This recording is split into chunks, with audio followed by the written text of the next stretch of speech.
Kag sa numero 1 sa mga balita, subong nga adlaw.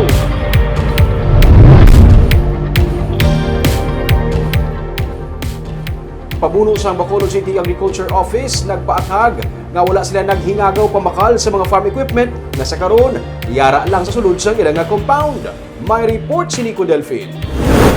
Wala pa makakasang plastic cover sang sininga rice harvester nga naka-standby lang upod sa pila pa ka mga farm equipment sa sulod sang compound sang City Agriculture sa Barangay Alihis. Ginsiling ni Attorney Goldwyn Nifras, pamuno sang City Agriculture Office, nga ini ang mga ginhatag nga farm equipment sang Department of Agriculture agud mapasanyog man ang pagpanguma sa mga farmer beneficiaries sa syudad sang nagpeak ang pandemic sang tuig 2020.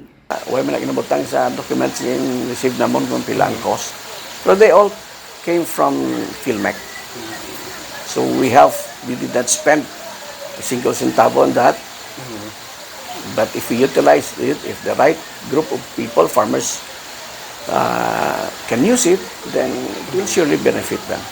Ginklaro ni Nifras nga wala sang may gingasto diri ang syudad, taliwa sa iya ginakabig malisyoso nga alegasyon sa social media.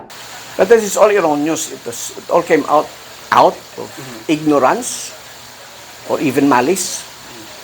These equipments we received from the national government, from DA. Ang mga farm equipment ang ginapahulaman sang Agriculture Office sa mga farmer beneficiaries. Samtang ginhinyo man ni Nifras sa incoming Benitez administration nga madugangan pa ang ilang mga personnel agud mas makabulig sa tuyo ni Mayor-elect Albi Benitez nga mapanubo ang presyo sang pagkaon sa mga merkado.